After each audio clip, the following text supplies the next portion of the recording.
Le Macky Sall que j'ai connu et que j'ai soutenu en 2012 n'a rien à voir avec le Macky Sall qui est en train de faire exactement ce qu'il reprochait au président Abdoulaye Wade. Combien de fois s'est-il prononcé voilà, pour dénoncer les violences policières de sa propre bouche, il disait qu'on ne tolérera pas à Abdoulaye Wade un jour de plus à la présidence. On lui retourne ça. Lui aussi, le 2 avril, il devra quitter le pouvoir. Nous sommes encore là pour effectivement dire non et pour, avec toutes les populations, refuser l'inacceptable. Voilà. Et s'il vote? Mais s'il vote la loi, nous continuerons à exiger son retrait et le départ du président. Moi, je vais d'abord vous dire qu'en 2021, je m'étais aussi ému de la mort de jeunes. Faudra que vous rapportiez à mes propos de l'époque, parce que je trouve intolérable que des jeunes meurent déjà de manifestations, parce que c'est un droit garanti par la Constitution. Je renvoie tout le monde à la Constitution qui dit qu'on a le droit de manifester. Alors, pourquoi j'ai dit que c'était la responsabilité de Macky Sall? J'y vais directement. C'est parce que s'il n'avait pas reporté l'élection illégalement, il n'y aurait pas eu de manifestation et il n'y aurait pas eu de morts. Ce sont des morts causées par le report de l'élection. Je crois que la relation est assez simple à faire. Comme maire, évidemment, certains ont l'âge voilà, de ma plus jeune fille. Et voilà, ça, forcément, ça vous touche et ça touche toutes les mères et tous les parents, pas seulement les mères d'ailleurs. Qu'un jeune étudiant en deuxième année perde la vie comme ça, c'est intolérable. Et il y en a eu 2 autres. C'est intolérable. Ça n'a rien à voir même finalement avec la politique. On ne devrait pas faire de ces atrocités-là la norme. En France, les gens manifestent tous les jours. Les gilets jaunes ont manifesté pendant combien de mois? On n'a pas entendu de mort. Aux États-Unis, pareil. Pourquoi on doit mourir en Afrique parce qu'on manifeste? Pourquoi? C'est intolérable. Vous savez, en Afrique, je crois que je suis l'une des rares politiciennes dans le Lanterneau à qui on a proposé une institution et qui a dit non. C'est plus facile d'être du côté du pouvoir. Moi, j'ai aidé le président Macky Sall à arriver au pouvoir, à travailler pendant 10 ans. En dehors de l'Assemblée nationale, ce n'est pas les offres qui ont manqué. Que j'ai refusé parce que je considérais que j'étais sur une position de principe par rapport au 3e mandat. Ça existe des politiciens qui ont des convictions. J'ai la prétention d'en faire partie. J'ai passé plus de temps dans l'opposition, moi, qu'au pouvoir. Je fais de la politique depuis 14 ans, pour ceux qui ne le savent pas. J'étais directrice de campagne de Landing Savané, j'avais 31 ans. Fonctionnaire international, j'ai pris congé sans solde pour soutenir le candidat de l'opposition Macky Sall. Je pense que j'ai suffisamment voilà, démontré que je crois à mes convictions. Ça étonne la plupart des Sénégalais et des politiciens, parce qu'ils sont prêts à tout, à vendre leur parti, à vendre leur honneur pour aller au pouvoir. Moi, j'ai fait la démarche inverse. Et ça, c'est par conviction. D'abord, j'étais dans un poste aux Nations Unies, j'étais directeur, voilà, et je suis quand même venu soutenir un opposant. Il n'y avait aucune garantie qu'il gagne. Donc, ce que les gens disent, ça importe peu. Ce qui importe pour moi, c'est de m'inscrire dans une démarche de défense de la démocratie. Je suis militante, comme je l'ai dit, depuis l'âge de 14 ans. J'ai passé beaucoup de temps dans l'opposition. À l'époque, j'étais militante de gauche, je crois que je le suis toujours d'ailleurs. Et voilà. Mais comme on est dans une culture où politique égale recherche à tout prix de privilèges de poste, évidemment, les gens ne peuvent pas comprendre. Moi, si j'avais soutenu le président Macky Sall pour son 3e mandat, j'aurais été président de l'Assemblée nationale, c'est évident. J'ai dirigé toutes ces opérations politiques, donc j'ai une certaine expérience politique. Je suis dans l'opposition et je suis surtout du côté des démocrates. Je considère qu'en Afrique, notre grand problème, c'est qu'on ne respecte pas nos constitutions, on ne respecte pas la loi. Et tant qu'il en sera ainsi, mais on n'avancera jamais. Vous pouvez piller l'argent, rien, il n'y a pas de problème. Moi, j'ai été audité pendant 3 ans par Macky Sall. 3 années. Je suis resté 1 an et 4 mois au Conseil économique, social et environnemental. On m'a audité pendant 3 ans. Et voilà, sans rien avoir à me reprocher. Ça étonne beaucoup de gens, justement, parce que ce n'est pas la culture ici. La culture, on est en politique pour gagner de l'argent, pour s'enrichir, avoir des postes. Non, moi quand j'ai été nommé ministre de la Justice, je gagnais beaucoup moins que ce que je gagnais quand j'étais aux Nations Unies.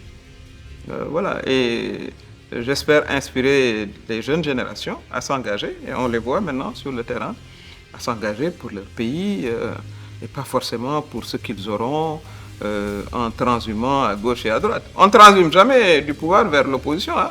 Je vous défie de regarder tous ceux qui étaient avec Macky Sall, combien l'ont fait. Ils ne sont pas nombreux, hein.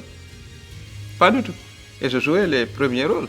Voilà, à Benno Bokk Yakaar, j'ai dirigé la liste pour les législatives.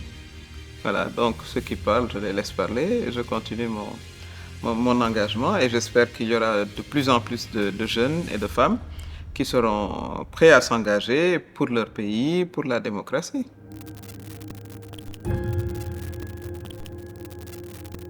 Je n'en sais rien, il faudra demander ça au président Macky Sall. Je ne peux avoir que voilà, un avis. Je considère qu'il n'avait pas confiance en la victoire de son candidat. Autrement, pourquoi reporter des élections? Si votre candidat doit gagner, allez-y. C'est très clair.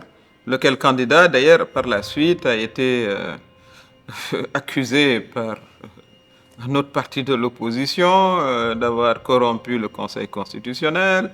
Les députés de sa propre coalition ont voté pour la mise en place de la commission d'enquête, etc.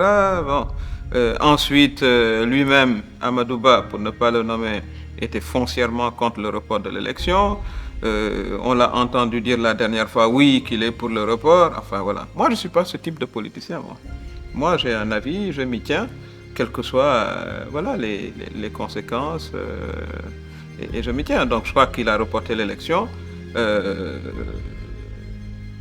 Ce qui ne s'est presque jamais vu. J'ai entendu Ismaïla Madior Fall dire que non, on avait reporté l'élection en 1968. Quelle honte même de rappeler ça.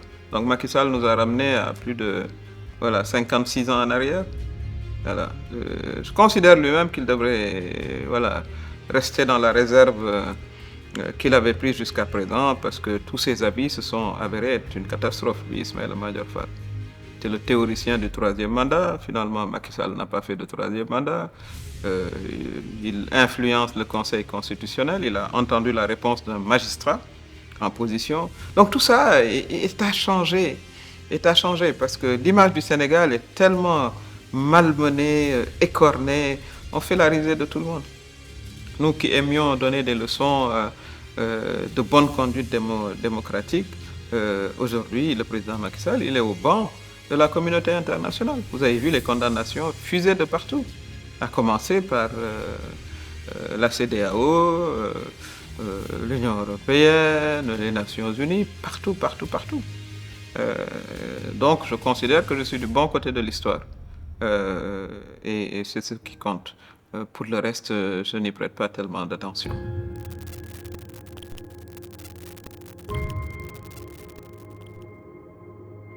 Mais vous savez, si on s'en tient au droit, les décisions du Conseil constitutionnel ne sont plus susceptibles de recours. Oui ou non? Non. Moi-même, j'ai été victime de ce qui s'est passé au Conseil constitutionnel. J'ai dirigé le parrainage de Macky Sall pour sa réélection en 2019. J'étais délégué national du parrainage encore une fois pour les élections législatives de 2022. Je sais comment on collecte le parrainage. Mon parrainage était impeccable. Mais j'ai été floué, c'était tout sauf une opération de contrôle. 13 000 parrains qu'on m'a déclaré introuvables sur le fichier. J'ai amené le fichier de 2022 en leur disant ils sont là. On n'y a pas prêté attention. Dans ma clé, il y avait 14 régions où j'avais des parrains partout. Au contrôle, on me dit la région de Saint-Louis n'y est pas. Bien qu'on ait brandi le récépissé délivré par le greffe. Bon, voilà ce qui s'est passé. Mais le principal responsable de tout ça, c'est l'administration du président Macky Sall. Et j'avais averti lorsqu'on a nommé Sidiki Kaba au ministère de l'Intérieur. Quand la Sénat déclare qu'elle n'a pas le fichier à jour, mais c'est à ce moment-là que Macky Sall aurait dû interrompre les opérations. Pas une fois que le Conseil constitutionnel a donné la liste finale. Pourquoi il ne l'a pas fait? L'organe qui, selon la loi, est supposé superviser les élections et les référendums vous dit le fichier n'est pas à jour et personne n'arrête le processus. Donc c'était voulu. C'était un processus d'élimination de candidats comme moi. Évidemment, peut-être qu'on a éliminé un candidat avec qui il avait des accords, ça c'est leur problème. Mais au point où nous en sommes, la liste du Conseil constitutionnel est définitive. Moi-même, je considère que j'ai tourné la page. Allons aux élections et que les Sénégalais choisissent le candidat qu'ils veulent élire. C'est ça ma position, bien qu'elle soit très douloureuse pour moi. Que je devais être un candidat comme tout le monde. Et je pense que j'aurais fait une excellente présidente d'ailleurs. Mais Dieu n'a pas décidé ainsi à travers ce que je considère comme étant démagogie, tout simplement. Voilà, on a tourné la page, on est à une autre étape. Je ne servirai jamais de prétexte pour qu'on reporte une élection présidentielle, ce qui s'est quasiment jamais vu au Sénégal. Le président Macky Sall veut s'asseoir 8 mois de plus à la tête du pays, c'est impensable. C'est en violation de la Constitution du Sénégal qui dit que nul ne peut faire plus de 2 mandats consécutifs. Ça, c'est la Constitution. Même ceux qui n'ont pas appris le droit savent que la Constitution est au-dessus de la loi. Donc la loi votée à l'Assemblée nationale est inconstitutionnelle. Et j'espère que le Conseil constitutionnel qui a été saisi va déclarer cette loi inconstitutionnelle et qu'on va retrouver le processus électoral normal. C'est ça la loi, c'est ça la norme.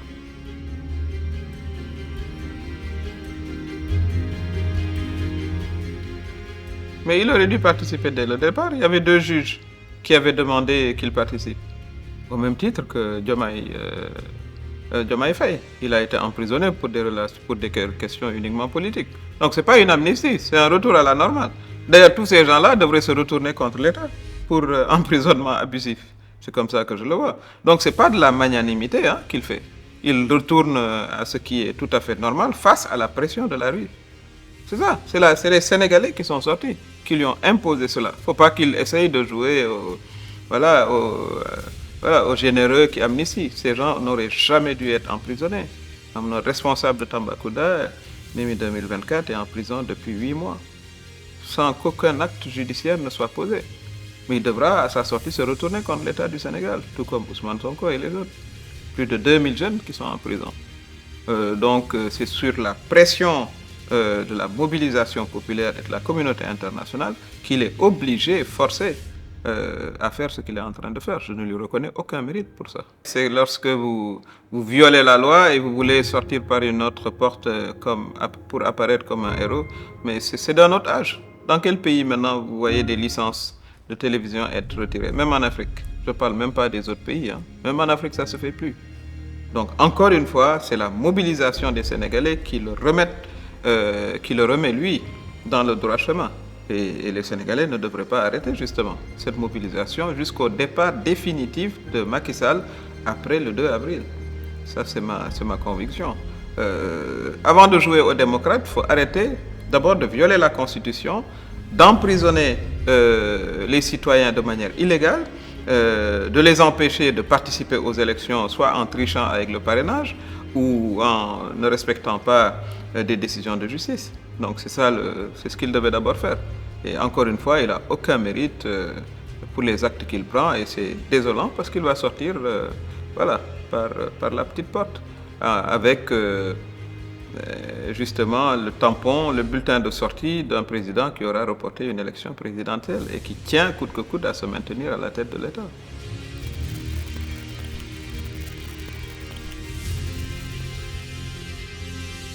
Mais ce n'est pas son choix. Je n'ai pas à donner d'avis. Il n'a plus à se préoccuper de qui va diriger le Sénégal. Ce n'est plus son problème. Le 2 avril, il n'est plus président du Sénégal. Il vaquera à d'autres occupations. Et les Sénégalais choisiront qui il veut élire. Qui ils veulent comme président. C'est là où on en est. La question est relativement simple. Elle n'est pas émotionnelle. Le Macky Sall que j'ai connu et que j'ai soutenu en 2012 n'a rien à voir avec le Macky Sall qui est en train de faire exactement ce qu'il reprochait au président Abdoulaye Wade. Nous avions manifesté ensemble à la place de l'Obélisque plusieurs fois contre le 3e mandat d'Abdoulaye Wade.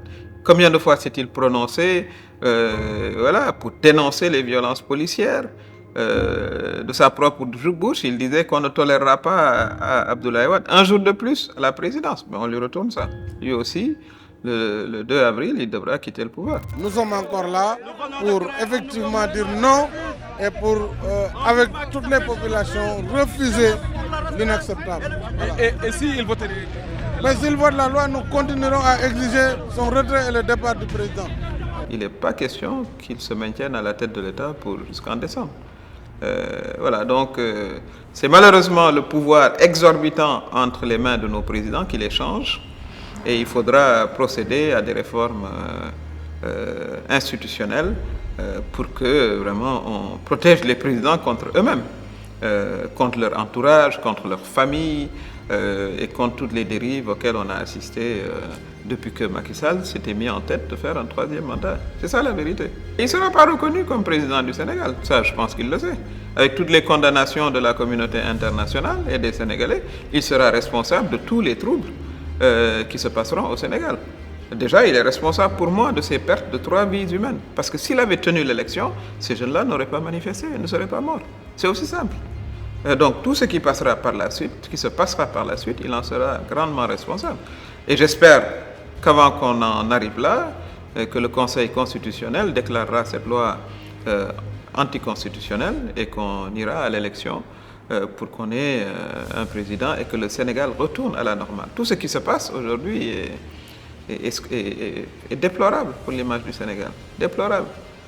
On en parle partout dans le monde. C'est dire que le Sénégal, petit pays de 18 millions, était quand même suivi dans le monde entier. Nous étions un modèle démocratique, salué. C'est pour ça que tout le monde en parle et tout le monde est aussi scandalisé. J'ai travaillé avec Pastef à l'Assemblée nationale lorsque j'ai quitté le groupe Benno Bokk Yakaar. Nous avions initié des actions communes. J'étais avec eux sur la motion de censure. J'avais aussi, avec mon collègue Guy Marius Sagna, initié des projets de loi, etc. Nous avons travaillé ensemble contre le 3e mandat, nous avons créé le F24 ensemble, etc. Donc c'est une continuité naturelle de tout ce que nous avons fait ensemble lorsque ma candidature a été illégalement rejetée par le Conseil constitutionnel. Oui. Donc c'est une continuation tout à fait normale. Ensuite, bien entendu, nous nous sommes tombés d'accord sur des éléments importants, reconnaître les conclusions des assises, c'est très très très important. Travailler à vraiment rééquilibrer les pouvoirs entre l'exécutif et le législatif, réformer la justice. On est d'accord aussi sur l'industrialisation urgente du pays et sur la priorité à donner aux jeunes et aux femmes. Ce sont des points d'accord très très importants qui fait que, à défaut d'être candidate, j'ai soutenu la candidature de Diomaye Faye.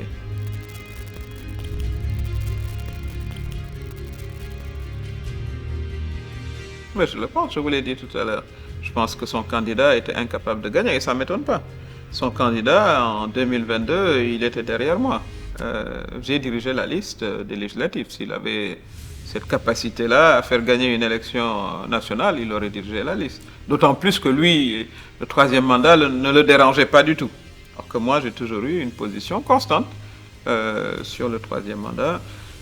On ne lui connaît pas d'activité politique extraordinaire. Voilà. Et surtout que son camp est divisé. Vous avez des flancs de Benno Bokk Yakaar sont sortis le Premier ministre Boun Abdallah Dionne, le ministre Aly Ngouille Ndiaye, Mame Boye Diao, Serigne Gueye Diop et d'autres. Déjà que quand je dirigeais la liste en 2022, on avait 47%, on était devant. Mais avec tous ceux qui sont partis, et lui, son manque d'expérience politique, il est même contesté par ses propres ministres avec qui il s'assoit au Conseil des ministres. Donc la situation est très, très catastrophique. Donc c'est pour ça, moi, je considère que le président Macky Sall veut du temps pour changer de candidat. Mais vous imaginez, si à chaque fois dans les pays du monde, ceux qui sont au pouvoir, sachant qu'ils ne peuvent pas gagner, reporter, mais c'est inadmissible. En tout cas, c'est pas dans les systèmes démocratiques, ça fonctionne pas comme ça. Et le président Macky Sall devrait le savoir. Lui-même, si on l'avait traité comme il traite tout le monde, il n'aurait jamais été président de la République, il le sait bien. Voilà où on en est, donc ce qui explique notre mobilisation. Comme je vous ai dit, moi je suis une militante depuis que je suis toute jeune. J'ai passé plus de temps à m'opposer qu'à être au pouvoir. Voilà, et je considère que, en tout cas, c'est mon devoir de me mobiliser avec les jeunes, avec les femmes, bien entendu, pour défendre notre démocratie. Moi, j'ai rien à dialoguer avec Macky Sall. Il pourra dialoguer avec ceux qui voudront y aller. Mais moi, je n'ai rien à dialoguer. Moi, je suis pour qu'on respecte les lois, la Constitution, les droits démocratiques des Sénégalais et des Sénégalaises. Et s'il le fait, il n'y a pas besoin de dialoguer, au fond. Et lui, ce qu'il doit faire, c'est organiser une élection et partir. Un dialogue par la suite avec un nouveau gouvernement me semble nécessaire. Mais lui, il n'a plus la crédibilité pour dialoguer avec qui que ce soit, comme vous venez de dire. Ses paroles et ses offres de dialogue sont souvent contradictoires. Donc il a perdu la confiance et la crédibilité de tout le monde. Il a juste à partir. Je crois que s'il veut se rendre à lui-même un dernier service, c'est d'organiser l'élection et de partir. Et pour le reste, nous qui sommes des Sénégalais, parce que le Sénégal est éternel, et ces chefs d'État là devraient le savoir, qu'ils ont un temps limité à la tête des États, et préparer leurs familles, leurs épouses à ça, parce qu'il va devoir partir. Et nous, nous serons là. Et effectivement, après son départ, je considère qu'il faudra avoir un grand dialogue national, mais pas avec Macky Sall, mais après Macky Sall. Nous devrons discuter de nos institutions, nous devrons discuter du type de société que nous voulons avoir, quelle doit être la place de la presse qui a été tellement agressée également, jusqu'au retrait de la licence de Walfadjri, qu'on leur a retourné devant l'indignation générale, quelle place on doit donner à l'éducation civique, quel type de citoyen voilà, on veut promouvoir, etc. Tout ça doit faire l'objet pour moi d'une grande conférence nationale, mais après le départ de Macky Sall. Il n'a plus aucune légitimité pour appeler à un quelconque dialogue. Tout ce qu'il doit faire, c'est organiser l'élection et partir. Je l'adresse aux familles qui ont perdu leurs enfants, ces 3 jeunes, ce que j'appelle les morts du report de l'élection, des morts qui auraient pu être évitées. Et j'appelle aussi les Sénégalais à rester mobilisés, parce que c'est les peuples aussi qui défendent leur patrimoine démocratique. Voilà, et j'appelle aussi les forces de l'ordre à les protéger, à protéger les manifestants. Nous ne sommes pas des ennemis.